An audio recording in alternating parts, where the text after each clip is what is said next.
Welcome back to our study in the Gospel of John. If you want to be opening your Bibles, we're going to be in chapter 18 this morning. Chapter 18, verse 28, and we'll work our way into chapter 19, about verse 16. Excuse me.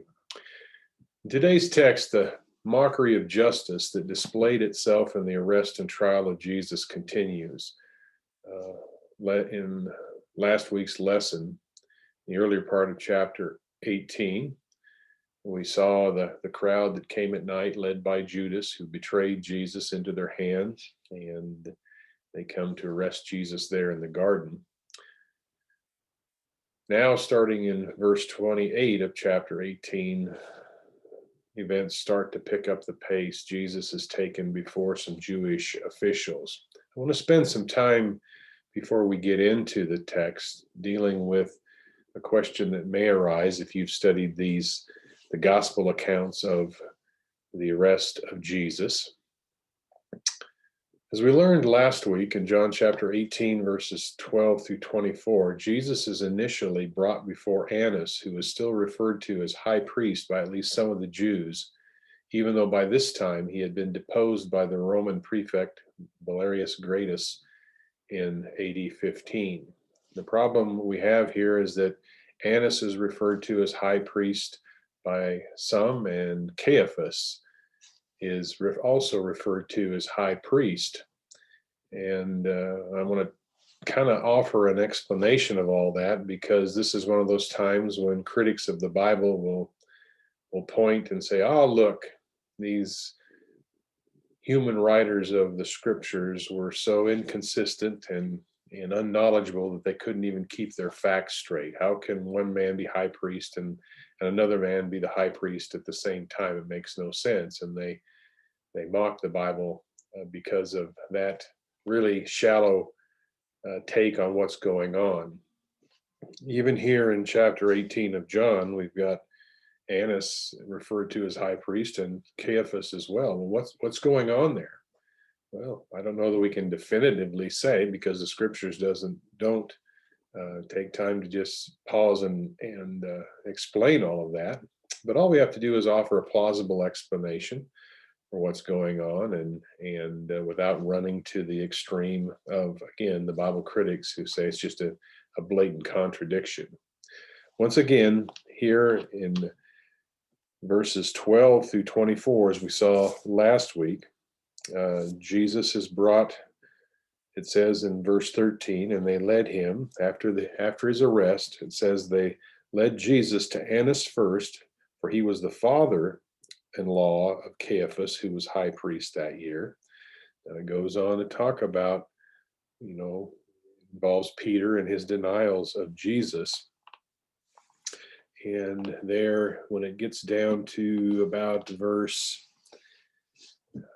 21, Jesus, in the midst of that, says, "Why do you question me? Question those who have heard what I spoke to them. They know what I said." When he had said this, one of the officers standing nearby struck Jesus, saying, "Is that the way you answer the high priest?"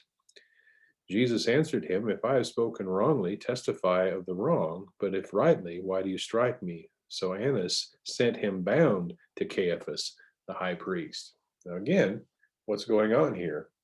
Apparently, Annas and Caiaphas aren't together at this first encounter of Jesus with the Jewish officials. He's just before Annas, and he's referred to in the text as high priest. And then you get to verse 24, and then Annas sends Jesus to Caiaphas, the high priest. Well, here's, again, I think one good explanation of that. Caiaphas, who was the son-in-law of Annas, was the official, if you will, high priest recognized by the Romans. Annas, of course, was deposed by the Romans back in AD 15, and there was a succession of Annas's sons, I believe 5 in all, that took over as high priest at various times, and even his son-in-law at this particular time is the official high priest. Again, what made him official was he was the one recognized by the Romans, like Annas wasn't. Initially, when Jesus is arrested, he is first brought before Annas because, I would affirm that he's still the one really calling the shots, if you will.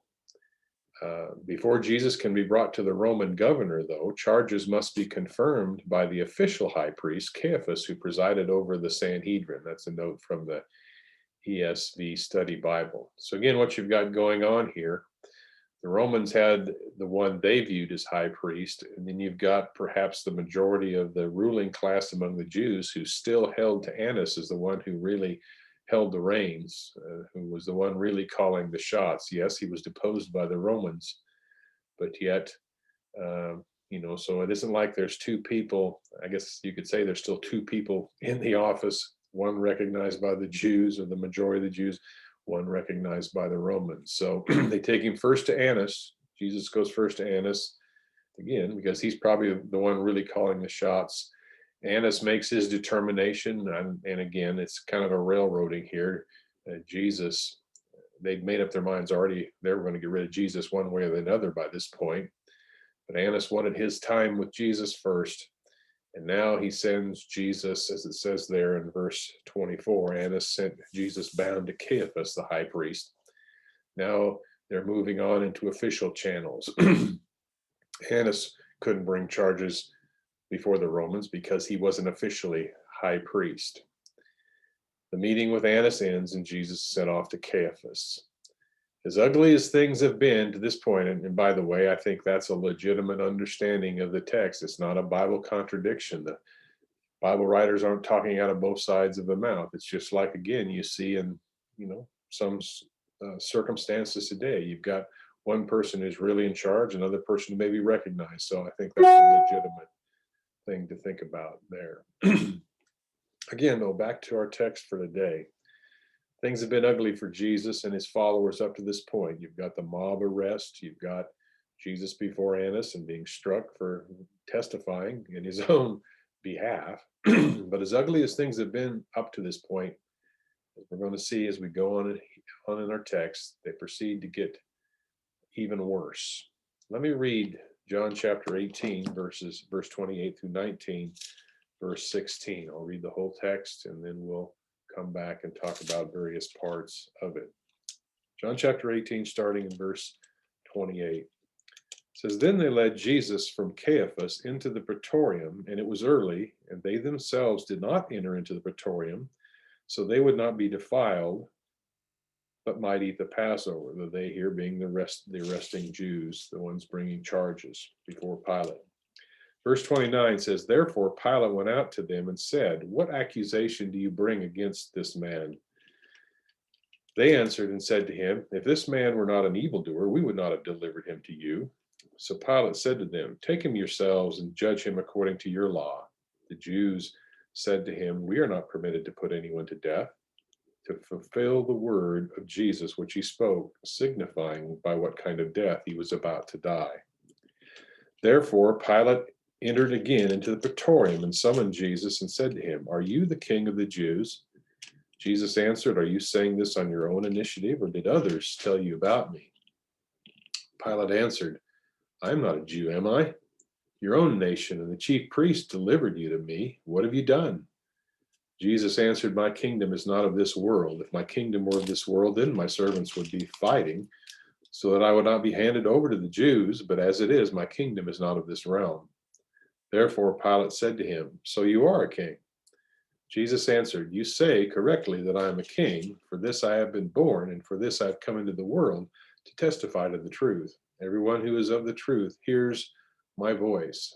Pilate said to him, what is truth? When he had said this, he went out again to the Jews and said to them, I find no guilt in him. But you have a custom that I release someone for you at the Passover. Do you wish then that I release for you the king of the Jews? So they cried out again, saying, not this man, but Barabbas.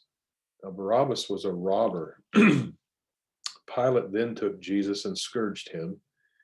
And the soldiers twisted together a crown of thorns and put it on his head and put a purple robe on him, began to come up to him and say, hail, King of the Jews, and to give him slaps in the face.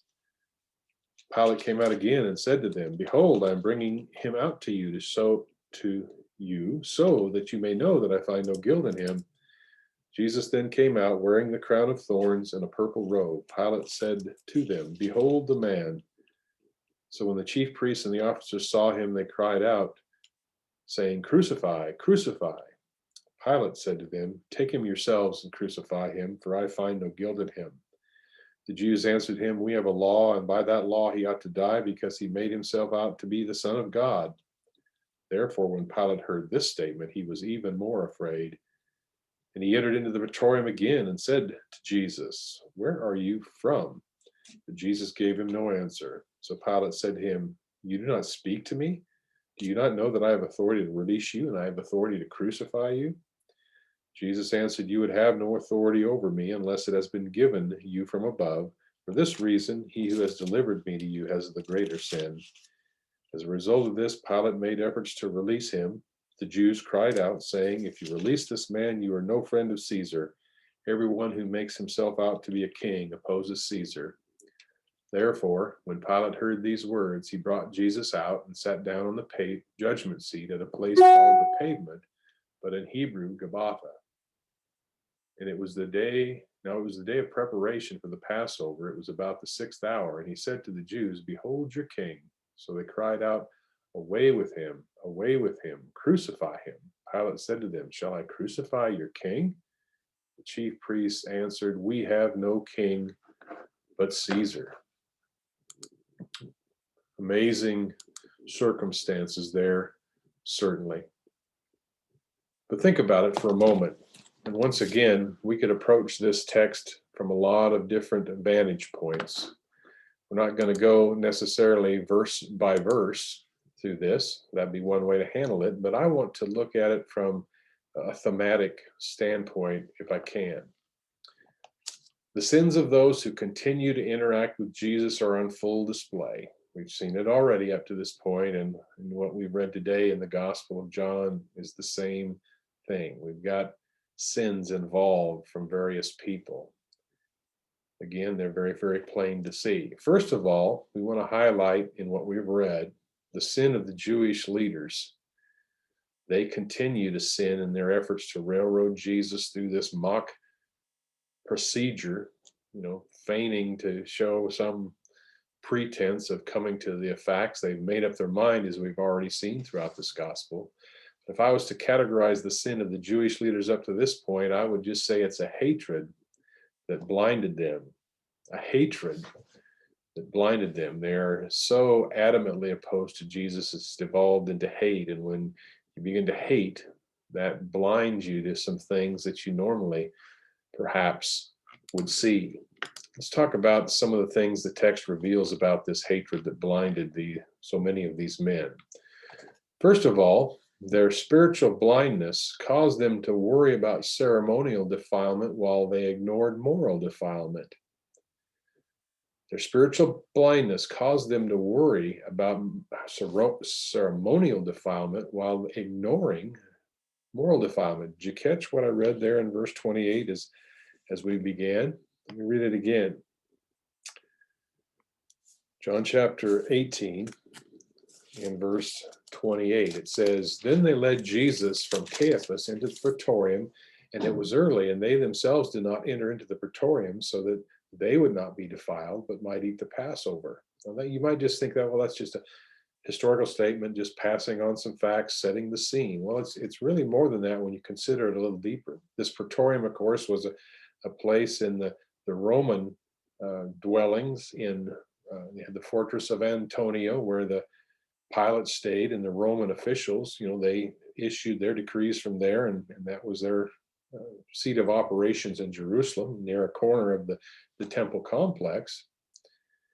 So the praetorium was part of that, a meeting place, if you will, between the Jews and the Romans. So they take Jesus to Pilate. They're ready to put things in motion to get rid of him, but they've got to go through the channels. At least they think so at this point. But did you catch, maybe an underlying current there? Here, they're careful not to enter into the praetorium because that would make them unclean for the Passover that's just about to happen. So they're worried about this ceremonial defilement, but yet what are they in the middle of doing? Condemning an innocent man, a moral defilement that certainly is, degrees worse than worrying about being ceremonially unclean for the Passover. But spiritual blindness driven by hate will cause us to act in these ways. We're blinded to things that when we would think clearly about them, we'd say, wow, this doesn't make much sense. But we see it happening in their life. They're so concerned about the minutiae of the ceremonial law right when they're in the middle of condemning an innocent man to death, getting the cart before the horse. So that's one facet we see here about this hatred that blinded these men. Here's another one. The spiritual blindness of these Jewish leaders caused them to assume an importance for themselves they did not deserve. Caused them to assume an importance for themselves they did not deserve. We see it in their response to Pilate. Pilate comes out to them in verse 29. It says, therefore Pilate went out to them and said, what accusation do you bring against this man? And notice their response. It says, they answered and said to him, if this man were not an evildoer, we would not have delivered him to you. Well, think about that for a moment. They don't answer Pilate's question, do they? And the question is because they really don't have any solid grounds to be doing what they're doing anyway. And Pilate's going to see through that before this event is over. We'll talk about Pilate more in the second part of our lesson, but we're focusing here on the leaders here. Pilate asks, what accusation do you bring against this man? And they answer, if this man were not an evildoer, we would not have delivered him to you. In essence, they're saying, we don't have to give you an answer on this. We're so powerful, we're so mighty, we're so all-knowing. We wouldn't be here if we didn't have a good reason to be here. Well, that's an answer, but it's a poor one. It's really assuming this air of importance that they really didn't deserve at all. They're hiding behind what what they're doing. If this man were not an evildoer, we would not have delivered him to you. Oh, really? Not necessarily. And often our spiritual blindness causes us to think in ways and respond in ways that we really don't have we're not legitimately qualified to do that. Rather than dealing with the facts of the matter, they're trying to hide behind a facade of importance and try to get Pilate to believe that, well, it makes some sense. They wouldn't be here if they didn't have a real good reason. Well, they don't, but that's not stopping them. So that's number two. Their spiritual blindness caused them to assume this importance that they didn't deserve. Thirdly, there's another one that shows up in the text for these Jewish leaders, this hatred that's blinding them. Thirdly, their spiritual blindness caused them to take refuge behind a law and a system they despised. Did you catch that as we read through the text? In response to their answer, Pilate says, what accusations do you bring against this man? He says, well, we wouldn't be here if we didn't have a good reason. Well, in verse 31, it says, so Pilate said to them, take him yourselves and judge him according to your law. See, I believe at this point, Pilate's starting to see through this. Well, if it's not important enough for you to bring charges before me, then don't bother me with this. Go deal with it yourselves. But you see the Jews' answer to Pilate? We are not permitted to put anyone to death. And that was true. The Roman occupation of Judea and Jerusalem, they were the occupying power at this time due to, revolt of the Jewish nation at various times.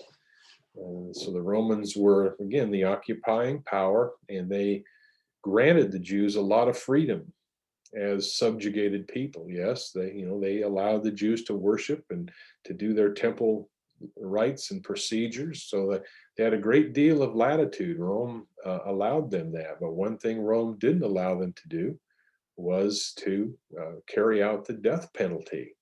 That was true. We're going to, of course, if you know your Bible well enough, you'll know there's other times that they went ahead and took someone's life without getting Roman approval. I'm thinking in particular later with Stephen in Acts chapter 7. But be that as it may, you notice what they're doing here. Now, the Jews hated the Romans, especially most of the Jewish leadership. They hated the Romans for what they were doing. They wanted the Roman presence out. That was part of their messianic hope, that the Messiah would come and drive out the Romans.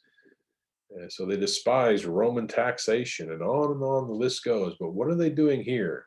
Due to their hatred of Jesus and their desire to get rid of him at any cost, they're hiding behind this Roman law, taking refuge, if you will, behind the law and system they despised. Pilate says, "Take care of this yourself."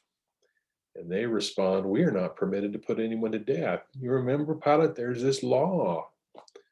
Well, that's again, they're hiding behind their own, the way they despised all of this, and they're using it to their advantage. We see it later again near the end of our text in John 19, verse 15. See what happens there? By the time we get to the end of this text, the tension is heated up. Pilate's doing his best to release Jesus because he knows in his heart Jesus is not guilty, and he offers to release Jesus due to the custom they had of trying to curry a little favor with the Jews by releasing a prisoner at Passover time, and he offers to release Jesus, and they cry out for Barabbas. We'll talk more about that in just a little bit, but notice what happens. John 19:15. How do the Jews respond to Pilate's offer to release Jesus? They says, away with him, crucify him." Pilate said to them in response, "Shall I crucify your king?" But notice the response of the chief priests. They answer, "We have no king but Caesar. We have no king but Caesar." Again, if you will, lying through their teeth. They despised Roman occupation. They despised Caesar, everything associated with the Romans. But here they have the audacity again, and they're blinded. Their hatred for Jesus has blinded them, and they're hiding again behind this law and a system they despise. Here, to accomplish their purposes, they, in essence, pledge allegiance to the Roman Caesar. That's the depth to which you can go when your hatred blinds you. One more example in this text of how this Jewish hatred for Jesus blinds them in ways that are horrific in so many ways. Fourthly, their spiritual blindness caused them to choose a murderer, an insurrectionist, and a thief over the sinless Son of God. Again, I think this illustration just highlights the depths you can go when you give yourself over to hatred and sin. In John 18:38 through 40, notice the interaction once again. John 18, starting in verse 38. Pilate says, "And when he had said this, he went out again to the Jews and said to them, I find no guilt in him. But you have a custom that I release someone for you at the Passover. Do you wish then that I release for you the King of the Jews?" So they cried out again, saying, "Not this man, but Barabbas." Now Barabbas was a robber. So in their hatred, they're willing to condemn an innocent man and have a guilty man given his freedom. John just mentions that this Barabbas was a robber, which is bad enough. But if you look at some of the other gospel accounts, they add a couple of the charges to Barabbas's rap sheet. In Mark 15:7 and Luke chapter 23, verse 19, both gospel writers affirm that Barabbas had also been involved in insurrection and murder. So not only was he a thief, but he was an insurrectionist and a murderer. But the Jewish leadership here is clamoring for this type of person to be released and to have an innocent man crucified. How blind, how cruel, how full of hatred that you would be so blind to drive you to do this type of thing. So as we've seen, first of all here, the sin of the Jewish leaders is this hatred, this deep, deep hatred that blinds them into doing and saying things that betray their evilness at this point. But there's another player here that we want to talk about, another person dealing with sin in their own life that is contributing to that, and that's Pilate. What's the sin of Pilate in this interaction? Well, I would characterize it as not a hatred like the Jews, but here it's a fear that paralyzed this Roman official, a fear that paralyzed Pilate. Here's some examples from our text of how this fear led Pilate to do some things that he shouldn't have done. The first part of the fear is seen in his fear of an uprising during Passover. Fear of an uprising during Passover was perhaps the only reason he met with the Jewish leaders in the first place. It's not stated in so many words in the text, but we know historically, again, the animosity that was between much of the Jewish leadership and the Roman officials. Pilate's the leader of all of this. They didn't spend much time together. They didn't get together for share a meal here and there. No, they kept their distance and tolerated, if you will, one another. But the Passover was a very, very critical time. There was always the threat of insurrectionists like Barabbas, and the Passover was a time when those things were at a fever pitch. So during Passover, the Roman attention was heightened. All right, and I'm sure Pilate had made preparations for this. But again, I don't believe it was common for Pilate, the Roman governing official, to be at the beck and call of the Jewish leadership. They go to the praetorium and ask for Pilate. He was under no obligation to even respond. But perhaps in this case, just a suggestion, maybe Pilate says, well, I better meet with these men because it's Passover and it looks like, a trouble's brewing, so I'll meet. Maybe at another time of the year, Pilate would have ignored this request. Who knows? We see hints of this fear that paralyzed, this part of the fear that was paralyzing Pilate in Matthew's gospel, Matthew 27, verses 22 through 24. Matthew 27, starting in verse 22, it says, Pilate said to them, this is Matthew's account of just what we're reading here in John. It says, Pilate said to them, what then shall I do with Jesus who is called Christ or Messiah? They all said, crucify him. And he said, why? What evil has he done? But they kept shouting all the more, saying, crucify him. So Pilate's doing his best to release an innocent man, and the crowd's starting to get riled up. In verse 24 of Matthew 27, it says, when Pilate saw that he was accomplishing nothing, but rather a riot was starting, he took water and washed his hands in front of the crowd and said, I am innocent of this man's blood. See to that yourselves. So again, there's this fear. Pilate's in charge of quelling riots in Jerusalem. The last thing he wants to see is a riot instigated. And so Pilate his fear causes him to back off and in essence, hand over an innocent man to a terrible fate. So this fear of an uprising during Passover is part of this fear that paralyzed this Roman official. Secondly, there's an element of superstitious fear in Pilate that caused him to increase his efforts to release a man he knew to be innocent. So there's that side of the equation as well. We see that in John 19, verses 7 and 8. It's the first place.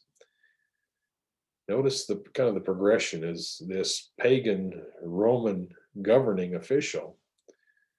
Here's what's going on. It says, the Jews answered him, we have a law, and by that law he ought to die because he made himself out to be the Son of God. Notice what it says in verse 8. It says, therefore, when Pilate heard this statement, he was even more afraid. So there's been some fear up to this point. We've already talked about some of that. Now it ramps up. And I think the key statement of the Jews here, Pilate's questioning Jesus on his own, can't get to anything worthy of death. But the Jewish crowd is getting ramped up here. Perhaps it's that mention in verse 7 when they say we have law. Pilate knew the Jews had their own laws. And by that law, he ought to die because he made himself out to be the Son of God. I think it's that last phrase that causes even more fear in Pilate. So now, Pilate's a Roman or pagan worshiper. They had plenty of gods, so now the gods are being brought into it. So some superstitious fear here, I think. And then in verses 10 and 11, a couple verses later, It says, "So Pilate said to Jesus, 'You do not speak to me? Do you not know that I have authority to release you and I have authority to crucify you?' Jesus answered, 'You would have no authority over me unless it is given you from above. For this reason, he who delivered you to me has the greater sin.'" So here Jesus responds to Pilate by mentioning this higher authority. So we've got authority brought into this, the gods. And again, a superstitious man, as it appears kind of Pilate was, starts to feed that fear in his life and cause Pilate to give in ways he shouldn't have. We see it in Matthew 27 again, verse 19. Here, his wife is brought into it. Matthew mentions something that happens with her. Matthew 27:19 says, "While he," or Pilate, was sitting on the judgment seat, his wife sent him a message saying, "Have nothing to do with that righteous man, for last night I suffered greatly in a dream because of him." So there's that facet as well, feeding Pilate's superstition, his wife having a dream that he ought to release him. So that's the second facet here. Superstitious fear is causing Pilate to hold back. Finally, there's the fear of material loss that caused, I think, ultimately Pilate to give in and not do what he knew to be right. Verses 12 and 13 of John 19, I think, show this. John 19, verses 12 and 13 says, "As a result of this, Pilate made efforts to release him."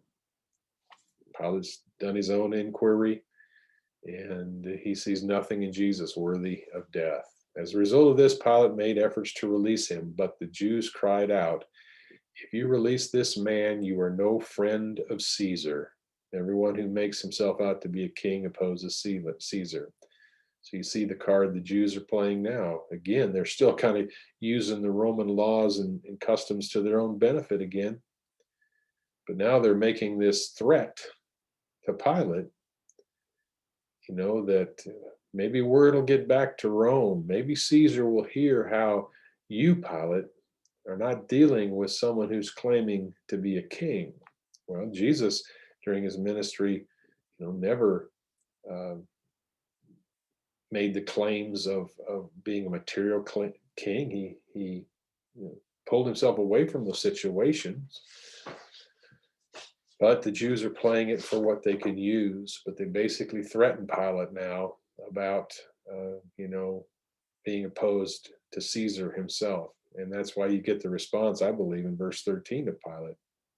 It says, "Therefore, when Pilate heard these words, he brought Jesus out and sat down on the judgment seat at a place called the Pavement, but in Hebrew, Gabbatha." So at that point, Pilate says, "All right, enough of this." He's going to cave to the demands of the Jewish leadership. Doesn't want to get in trouble with Rome, for sure. That's his bread and butter. Fear of material loss. He gives in, and the plans for the crucifixion proceed.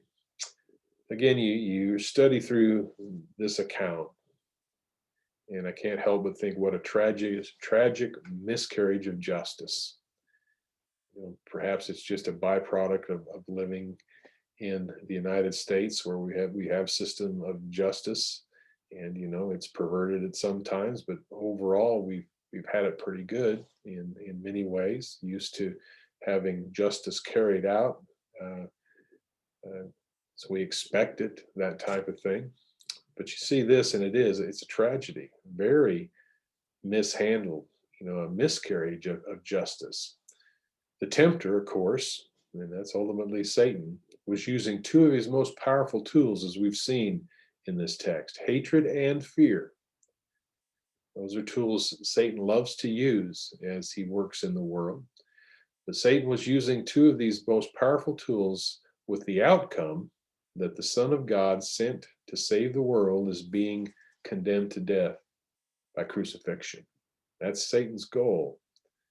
He's been after the Son of God from the beginning, from the very beginning in the temptations to now. And, it's almost like a cliffhanger. Is evil going to win here?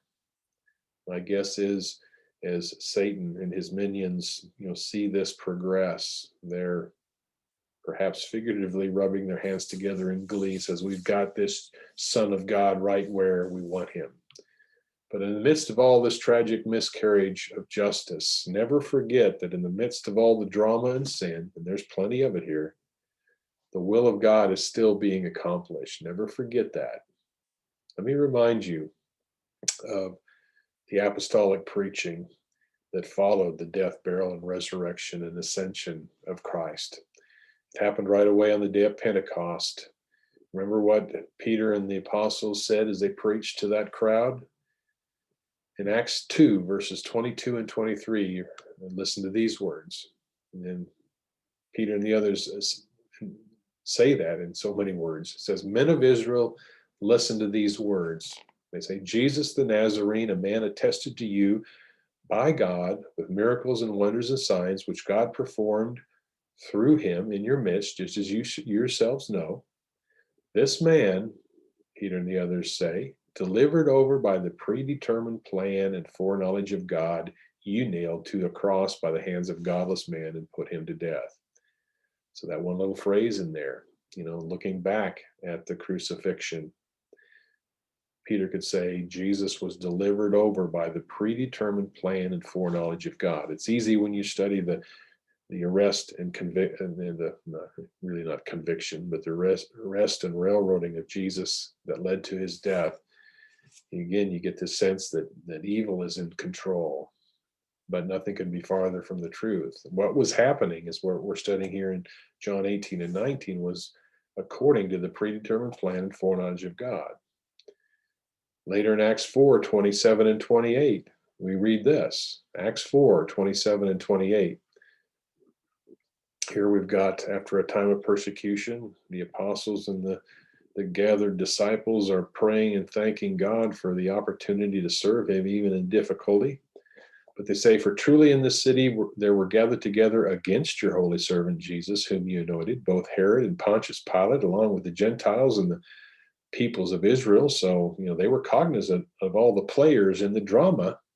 But verse 28 of Acts 4 says, these people, Herod, Pilate, the Gentiles, the Romans, and the peoples of Israel, the leaders, they were doing, verse 28, to do whatever your hand, God, and your purpose predestined to occur.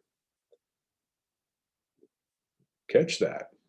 Again, events weren't spiraling out of control. They were proceeding as God intended them to proceed.